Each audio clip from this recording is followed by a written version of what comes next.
Welcome to this episode of Stu and the Gasholes. I am Stu, joined by my You can call Gasholes, it Gasholes. It's Chad fine. and Joe. Fine. And we're also extremely excited to have our special guest today for this episode, Congressman Tim Ryan. So, Congressman, how are you doing? Doing terrific. Thank you. Awesome. Good to Good. be with you guys. For sure. We Thanks for are coming on. very grateful.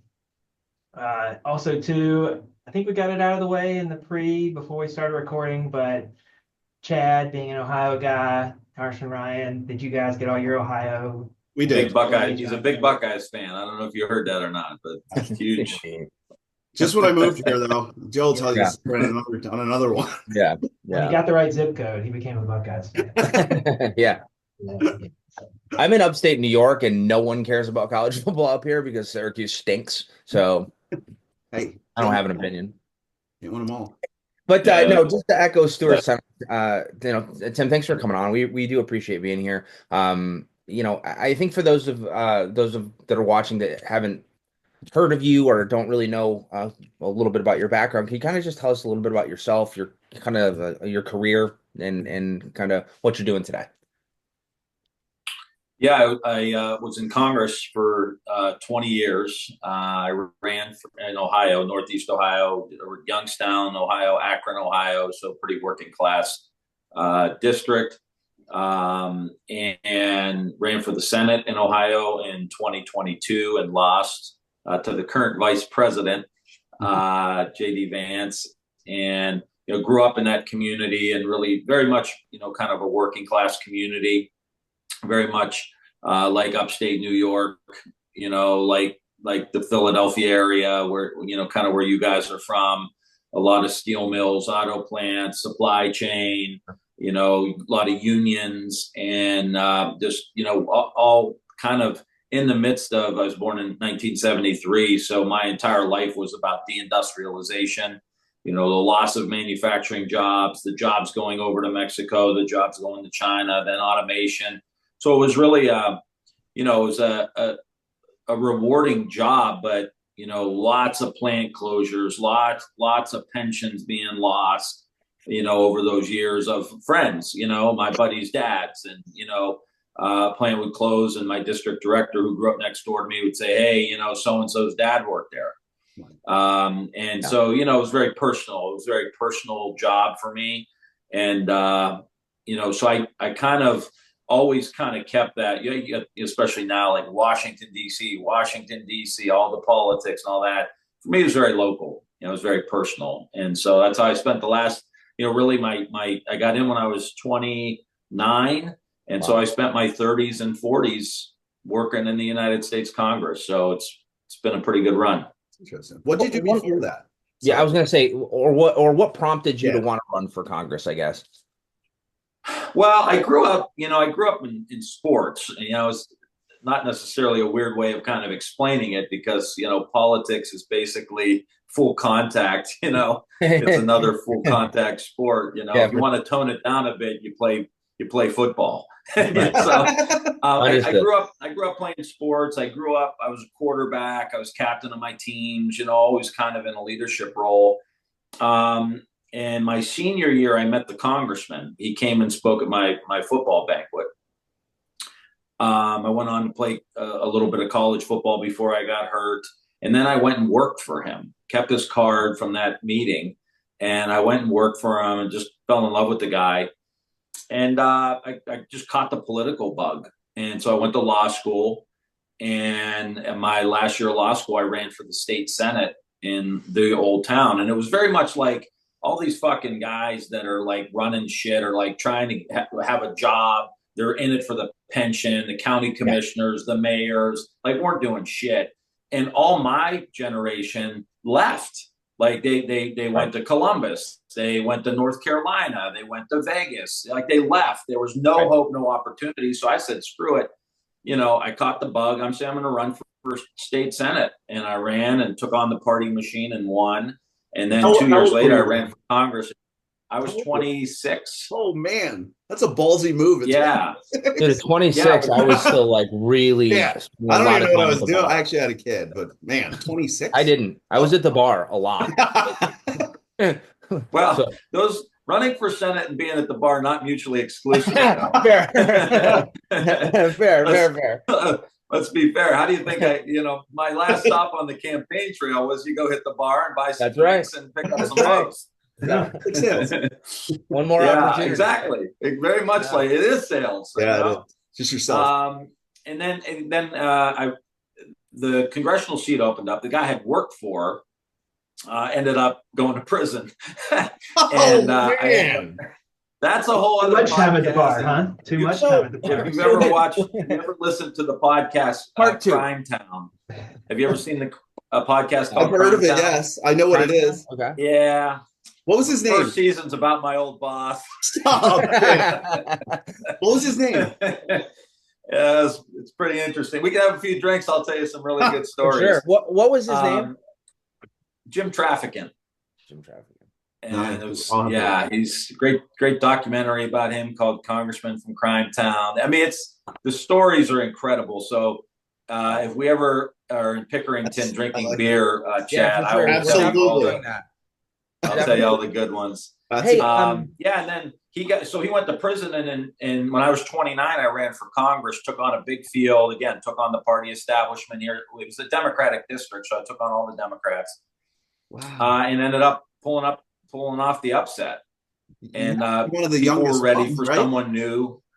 I'm sorry? You were young. I mean, you had to be one of the youngest congressmen, right? I would assume.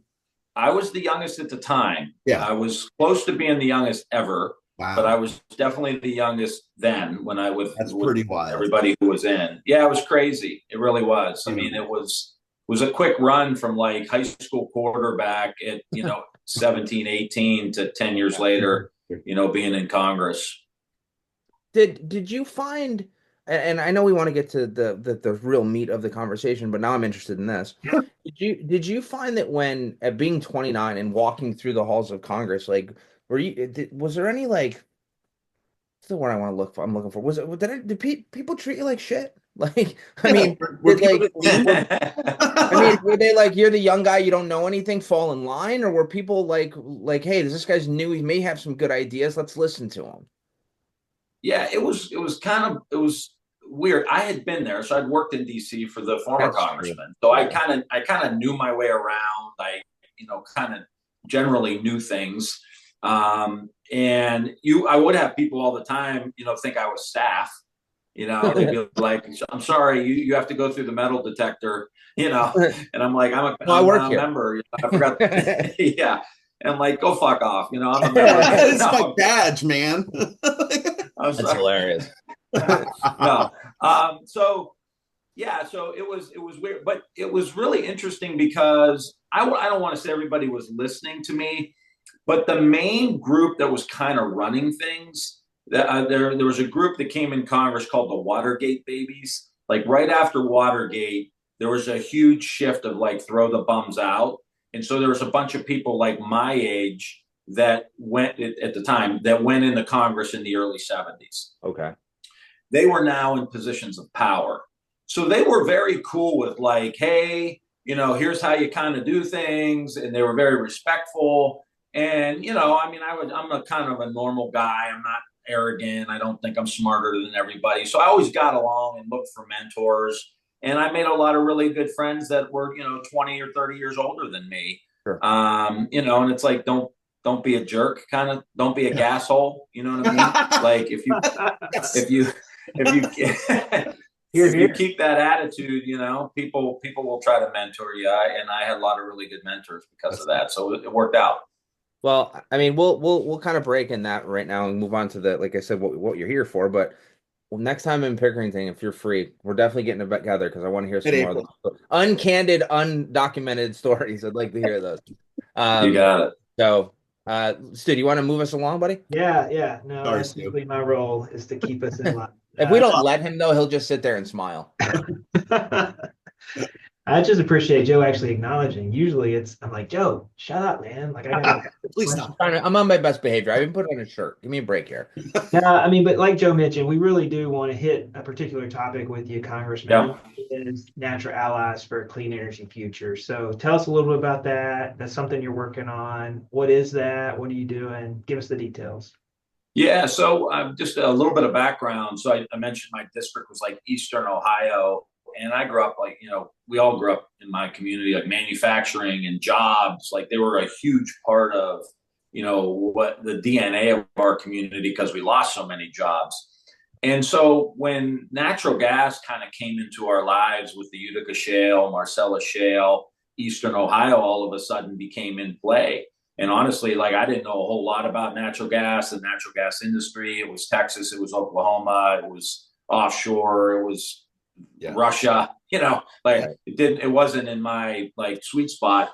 So I really started to learn about natural gas and the importance of it, energy costs for manufacturing, for job creation, the downstream industries. All my union guys were working at a cracker plant in Western PA up there. And, good paying, obviously, union jobs. They were working there for years. Oh, yeah. And so I really started to see the benefit of the natural gas industry. So long story short, became an advocate, natural gas power plants, natural gas industry while I was in Congress. And then when I left, I got a call from Senator Mary Landrieu, who was a three-term U.S. Senator from Louisiana, very skilled legislator and leader and knows this industry inside and out.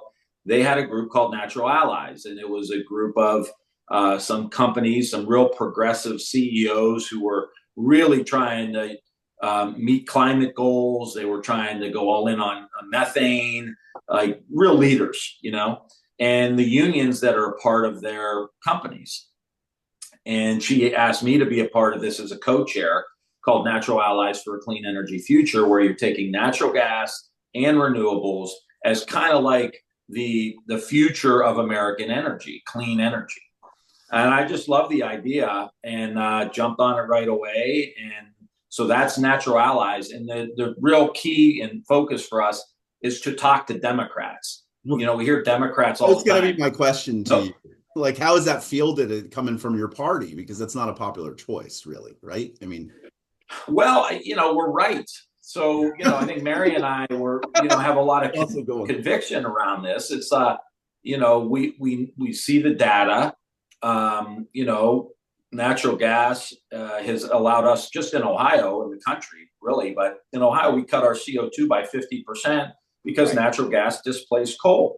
Right. And the United States led the world from 2005 to 2019 in carbon reduction because natural gas displaced coal. So it doesn't take a Philadelphia lawyer to figure out that this is probably a huge step for us to take in order to meet our climate goals. And that's what the CEOs were saying of Williams and Kinder Morgan and all of these like cutting edge EQT, all these cutting edge companies were saying the same thing, and the unions were saying the same thing.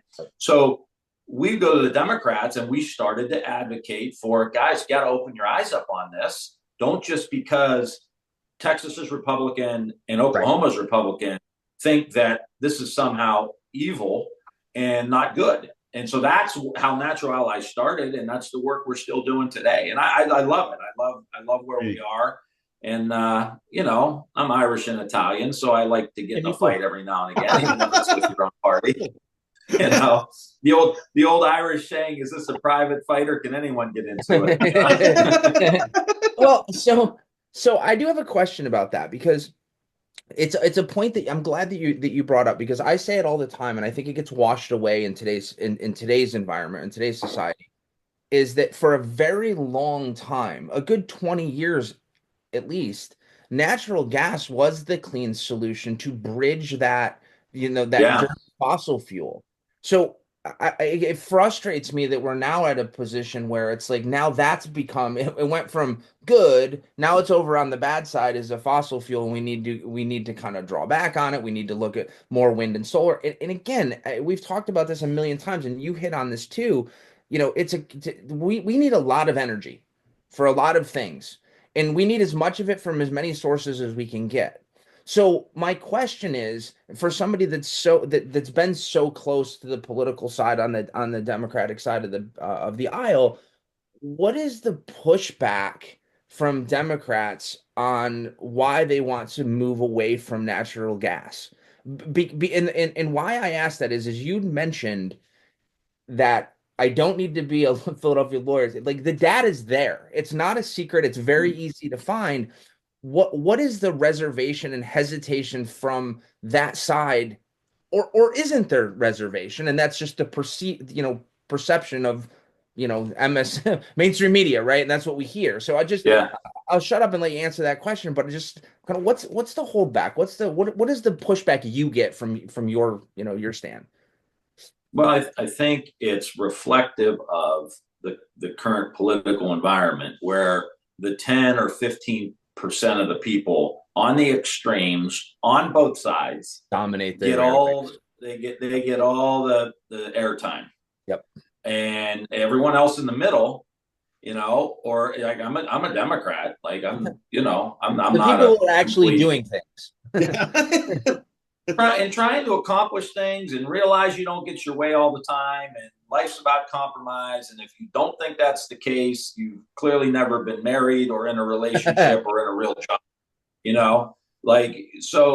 that's what it's all about. But those two extremes get all the attention. And on the Democratic side, it's the keep it in the ground folks, in both oil and gas. And look, I mean, here's the thing. Like, I understand, like, if I was a young kid growing up today and I had $100,000 in student debt, and I looked at the landscape of the economy, and I looked at the debt of the country and the wars and a broken healthcare system, a broken immigration system, a broken education system, and the kind of the corporate benefit, corporate profits, all at the expense of all this, I'd be upset too. But I think the reaction to that is like way extreme to where you're blinded by the actual facts. So what we try to do is, we know we're not going to convince that 10 or 15%, but what happens in politics a lot, because of redistricting and these districts that are either really Democrat or really Republican, the only race is the primary. And so when the only race is the primary and there's no general election because of the gerrymandering, that 10 or 15% on each side has a lot of say. A lot of people don't vote in primaries, and they're an active group and they get out there. So what you get is you get more people outside of that 10 or 15% kind of voting with them or agreeing with them because they don't want to cross them. And so what Natural Allies has been able to do is we've been able to go in and kind of lay things out. Do you want AI? Do you want to dominate the industries of the future? Do you want to reshore chip manufacturing? You need baseload freaking energy. I don't know what to tell you, but wind and solar just aren't there yet.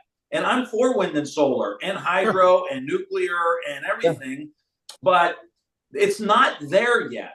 And here we are, Chad's in Pickerington. I'm in Dublin, Ohio. Like, it's a 3-iron away is the Intel plant. It's probably a driver for Chad, but it's a 3-iron for me. So it's like 30 putts for me. So how are we gonna power the Intel plant? How are we going to power all the data centers that are here in Central Ohio or Virginia or wherever else they're going? You need baseload energy. And so if Democrats want union jobs to build a data center, to build a chip plant, you need natural gas. That's just that simple. And so we're actually engaging in a conversation, go figure. Like, we're trying to be adults and say, hey, let's just sit down, because of Mary's relationships, my relationships. We added 2 co-chairs, former Congressman Kendrick Meek, who was chair of the Congressional Black Caucus at one point. He's from South Florida. Mayor Michael Nutter, up where Chad's from, the former mayor of Philadelphia. And now we are talking to the Congressional Black Caucus and the Conference of State Black Legislators, because Black voters aren't super, super liberal like everybody thinks. They're very pragmatic. And if you don't let a natural gas line in the state of New York or Massachusetts or New Jersey, guess who takes it on the chin? Black communities have 2 times the energy insecurity than white families do. So we're talking about affordability. So now we're starting to build a real coalition. You got progressive CEOs, you got unions. Now we're starting to really build a lot of support in the Black community. So we've got, Black voters coming on board. So we're really trying to build out a real coalition here to say, like, stop the dumb stuff. Yeah. Let's focus on how we can both achieve our climate goals and dominate the world economy by dominating these industries of the future. And I think, Congressman, to that point, and maybe some of the material you take into those African American communities is wrapped up in a new study y'all came out with, or I guess partnered with the Progressive Policy Institute. Tell a little bit about that. What are the top line numbers from that PPI study?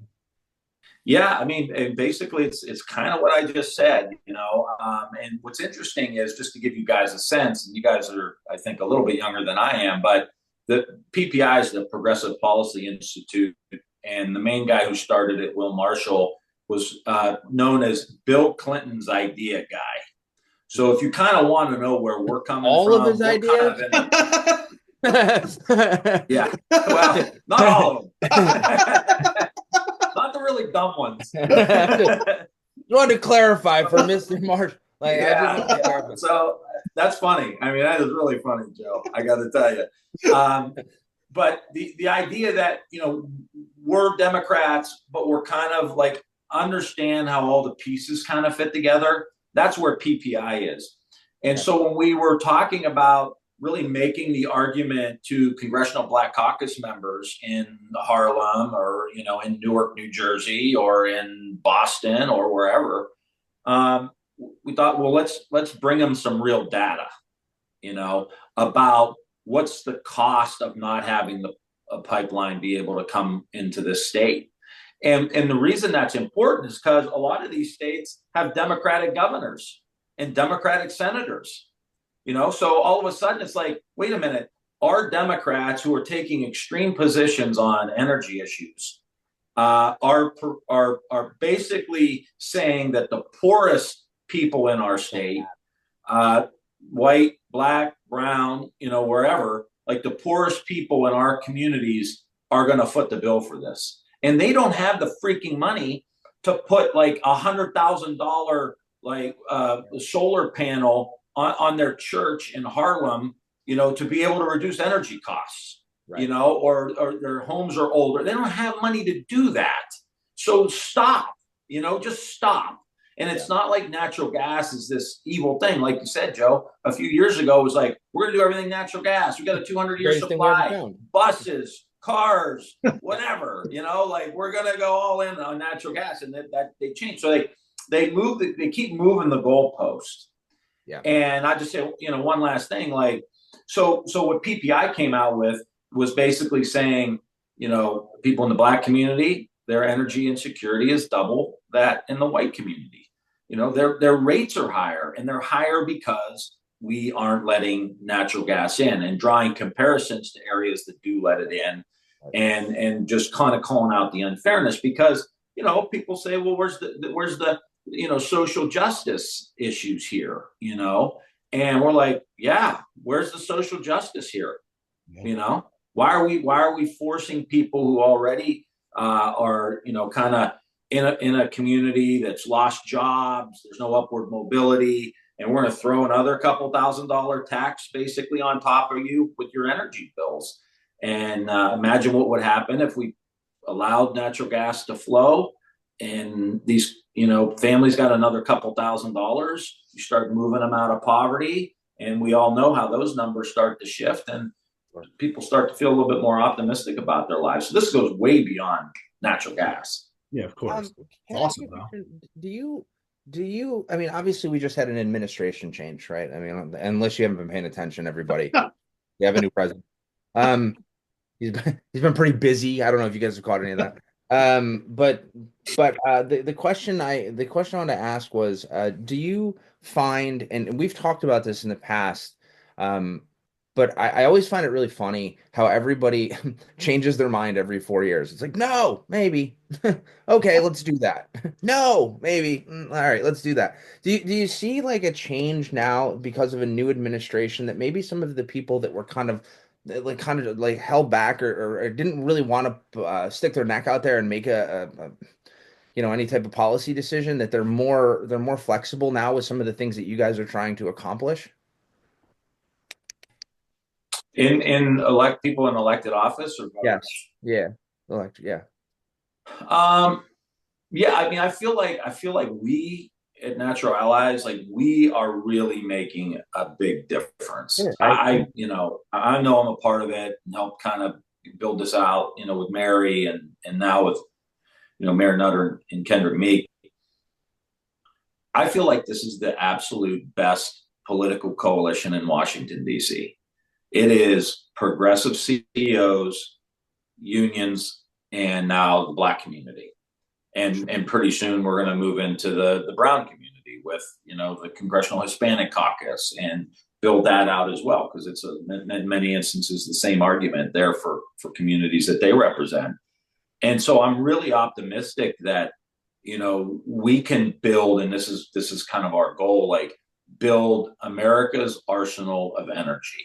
Like, what is the 30-year plan? Like, our CEOs have to have a 20 or 30-year plan.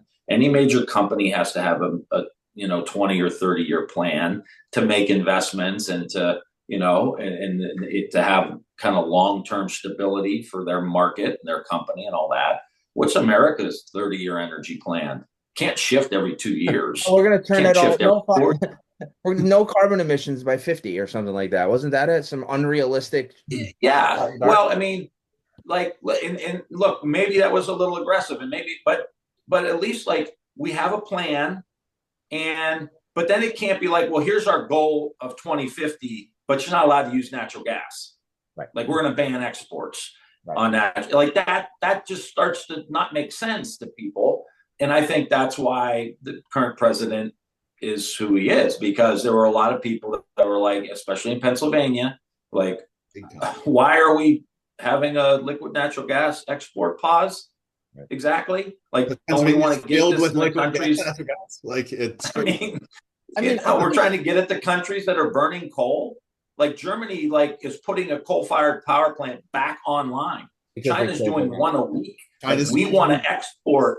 Right? Export this stuff, get it to countries that are using coal, and the world will see the reductions that America saw that we talked about earlier on in the show. Really but you got to have that. You got to have a plan. And I think when you look at the data and the polling of where the average American is, they're not against renewables. They're not against wind. They're not against solar. No. They're not against EVs. They just don't want it like jammed down their throat tomorrow. And they don't want to have to feel like they're forced to be against natural gas, because people like natural gas. Wow. So when you poll natural gas and renewables working together, it's like 65, 70% approval. So let's get on with it and stop, jerking around with all this back and forth and drill, baby, drill, or keep it in the ground. Pick one. All or nothing, right? I Yeah. think it's funny, and you made a good point there. Like, I understand why it's so important for America, but and also for the world. We talk about reducing carbon emissions and making the climate safer and better and healthier and cleaner for everybody. But you're so right. We have all this abundance of natural gas that we can send out to countries to help them with their climate change goals and their climate, concerns by reducing emissions and coal. And it's still no. And to be honest with you, I also feel like, and I may be like reaching a little bit here, but I also feel like our energy, the strength of our energy, U.S. energy program, or whatever you want to call it, is so paramount to national security, like in so many different ways. And I don't think that ever really gets discussed. I mean, I think the thing that, we used to be in an arms race, right? I think now we're like in an energy race.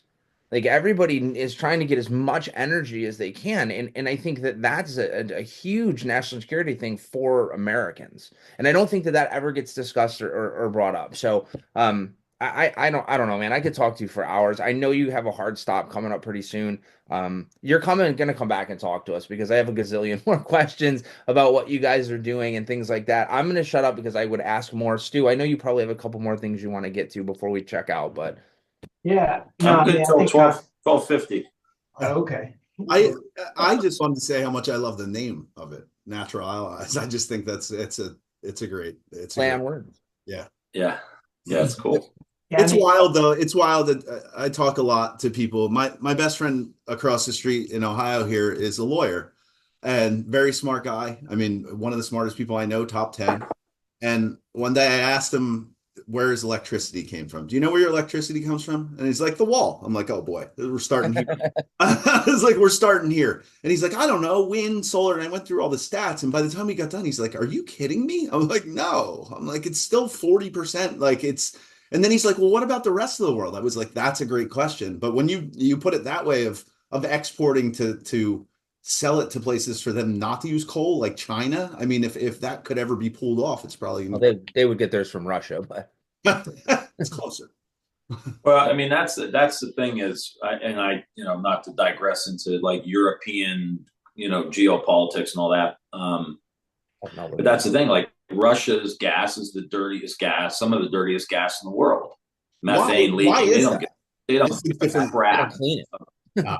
Yeah. So why wouldn't we want to get ours out and reduce theirs? And plus, they're our allies in their democratic states, and they're not run by a dictator who likes to just start wars with democratic countries. So all of that on the side.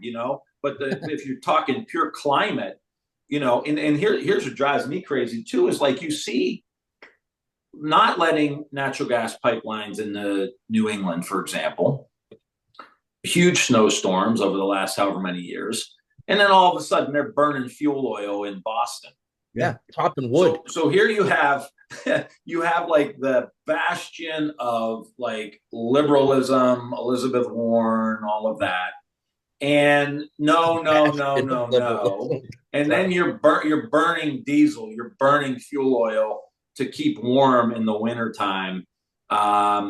It's why Natural Allies exists. It's why we have jobs, because we still got to get that message out about how insane that is. But it's also why most people can't stand politicians, because they think that they're bullshit. Like that's bullshit. Like we know how bullshit that is. Like you can't have natural gas because it's clean and cheap. But if it gets really cold, burn whatever you want. Burn your neighbor's house to the ground. Cow dung. Right. It doesn't. It's nonsensical, and that's where the frustration comes in, because I feel like, and we've said this many times, is that we've lost sight of common sense in so many different things. Some of these things are just so common sense, but they're caught up in the politics of it all, and I think that's what's you're seeing now, why so many Americans are frustrated, because we see so many things that were common sense that were just kind of blocked and stunted because of politics, and people are over it, and energy certainly falls into that category. So yeah, I agree with you. And that it seems to me, I've been doing this a long time. It seems on every one of these issues there is like not just common ground, like significant common ground. Yes, like significant. Like just, I think the first political party, I don't think we're getting it now. I think we're back into like really extreme chaotic times, but like the next political party that's like, no, here's our common sense agenda.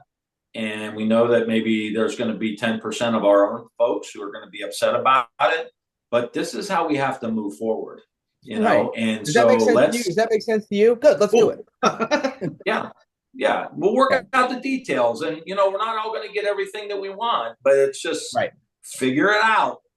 Figure it out, and don't let the profits of like very profitable companies like drive the entire freaking agenda, like in healthcare, where it's like, this is the dumbest healthcare system in the history of the world. Like, we do zero prevention. We wait till you get a disease, and then we throw a bunch of money at it or try to like cut shit out of you. Like, I mean, hope for the best. Yeah, hope for the best. Like, we're going to drop a bunch of poison on our food and expect us to be healthy. And then when you get sick from it, they get the profit from that too. Don't get me started. We're not. This isn't a healthcare podcast.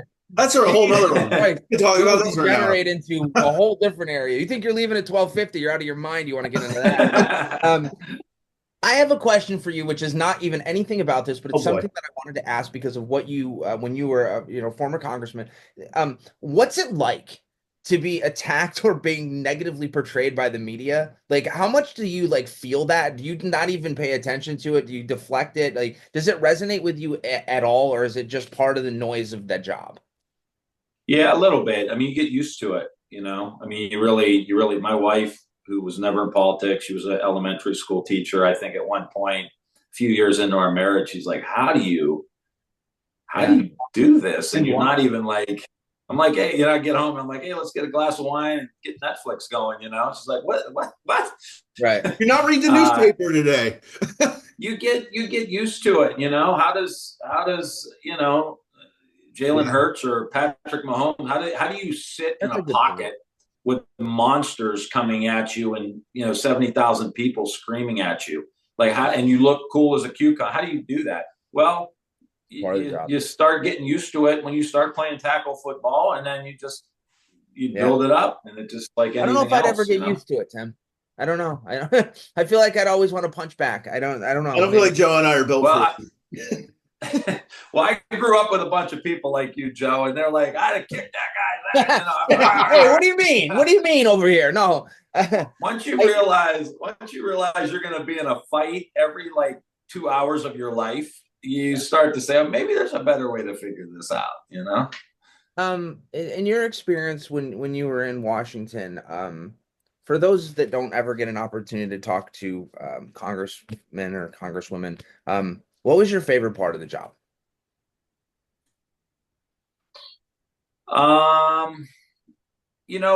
I think when you did something, and like you just kind of do things and try to help people, and then you forget about it and you move on with your life and you go to your kids' stuff and all that, and then you bump into somebody and they're like, hey, I went, I just graduated from the military academy and you appointed me, or like, I didn't have health care and you guys passed the Affordable Care Act and saved my mom's life. Awesome. Those kind of things, like, I mean, just so you're like, I mean, I'm tearing up a little bit just thinking about it. Like, because you make a difference in people's lives. And like, that's why I think most people get into the business in the first place, because you feel like you're a teacher, you're a coach, you're a public figure, you can make a difference. Yep. And when you see that you've made that difference, in my community, I brought back over $1 billion to my congressional district. And like, I'm still reading articles. I've been out for 2 years. Right. I'm still reading articles in the local paper of stuff I've done. My name is not in the paper. Like, it, but this project is now, they're hiring hundreds of people and all that. I'm like, dang, we got water and sewer lines for that project or whatever. Sure. It's so rewarding, In the last 4 minutes, I'm going to ask you the contrast. What's your least favorite? Oh, the bullshitters. The guys that you see them on the House floor and they're like, can you believe so-and-so, their own party, can you believe so-and-so is doing X, Y, or Z, or, you got a lot of this, with Trump and the Republicans, they're like just trash talking them, on the House floor. He's doing this, and then they vote with him 100% of the time. They're at the White House kissing his rear end. Yeah. It's like, oh God.